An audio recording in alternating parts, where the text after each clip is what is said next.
I'm here with Dennis Dalton at CSU Pueblo, and will you tell us what you teach here? I teach printmaking and drawing. I run the drawing program actually, and printmaking program. So I have 3 levels of classes in here and 3 levels of classes in drawing. Everything from beginning drawing through advanced figure drawing. And in here, everything from relief to lithography, photolitho, any combination thereof. So everything in between.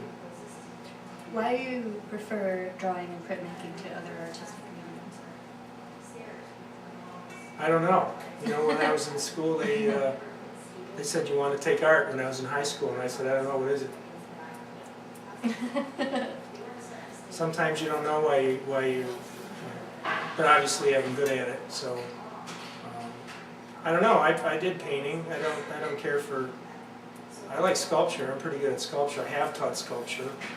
I've taught actually taught computer animation. I've taught computer animation here.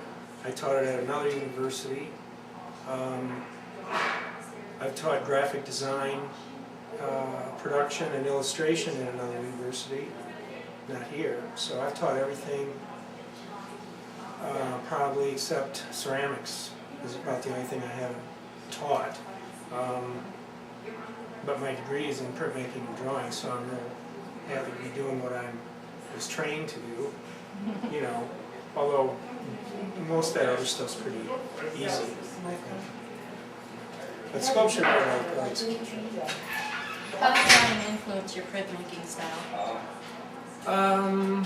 Printmakers can, a lot of them that can't draw can do relief because it's just cutting. You're just cutting out shapes. So what I do is litho is mostly my predominant medium, and that's you mostly have to be able to draw in there. So the manipulation of the tools doesn't really get in the way that much. So I guess that's influences what type I like the best. You know, I've done a lot of lino cuts, but it's not the same. You're just sitting there cutting. Okay. How does taking a drawing class help students in their daily lives? For some of them, it doesn't. Actually, it probably probably takes up a lot of time. They'd rather be doing something else. If you like to draw, it can help you a lot. So you have to like it or want to do it. I guess if the question is referring to students that are taking the class, then that's one answer.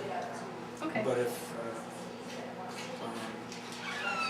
if you really enjoy doing it, it's nice to be able to learn how to express yourself, how to control what you're doing instead of you thinking it's real hard or you can't do it or you're frustrated, stuff like that. So I guess in that way, if you enjoy it and you want to learn it, then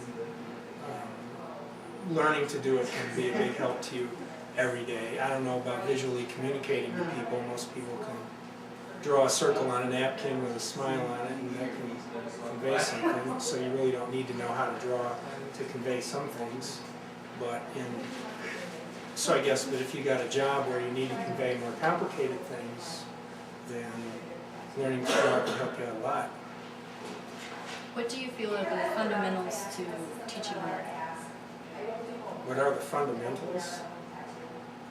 What's your philosophy on art? You have to like what you're doing. I think you can do whatever you want if you really want to do it.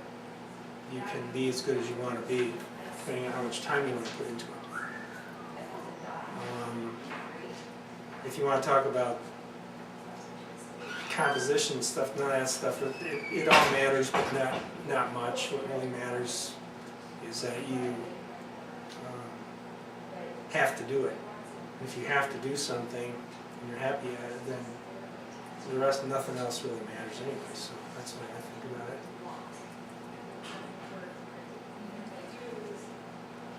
Do you have a favorite print? Yeah, it was in my office. You should have did this over there. print, not a favorite. I'm not sure, the question, I'm not sure. Or you have a favorite printmaker? I would,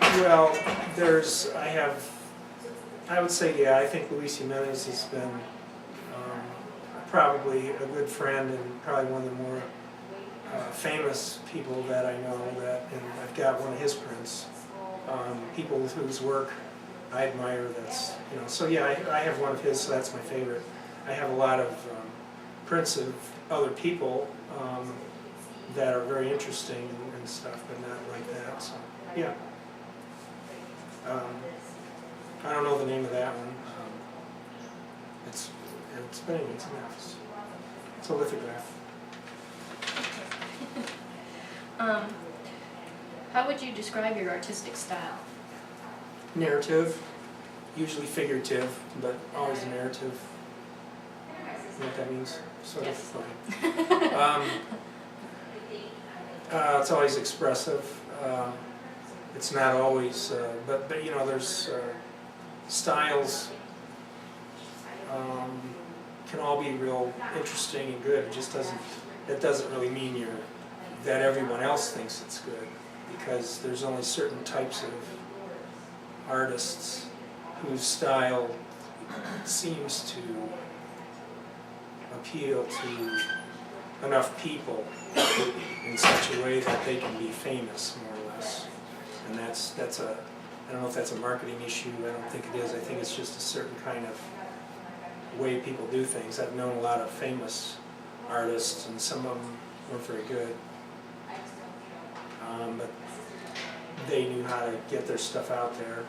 And then other ones who just, it's kind of like rock stars, I guess. It's mostly what it's been in the last probably, well, certainly since the 70s. But before then, but not as much. Before then it was more traditional. Do you have a favorite place you like to draw, or favorite things? What's Not your here. themes? Well, is that two questions, right? Yeah. Well, first of all, it's you have to be in control of your space mentally, and you can't sit home, as I tell students, watching TV, being distracted, sitting at the kitchen table, half laying, sleeping on one arm and scribbling with the other one. You have to be focused and give yourself a certain amount of time and know exactly what you want to do, and that'll produce the best work in the least amount of time. So you have to have a space you can control. And you can't control a school space. It's very hard, I think, for students to work, because you're simply you're forced to work in a certain environment, which isn't always that conducive, and it isn't always at a time when you're at your best. You know, I'll ask students if what you did before this class, or things like that. Or I know certain kinds of classes I have, like this one's okay, the energy level in here, because this is a physical class where they have to pick up things and move around. But if you had a class at this time of night where they're just sitting there having to listen or stay awake, it doesn't work.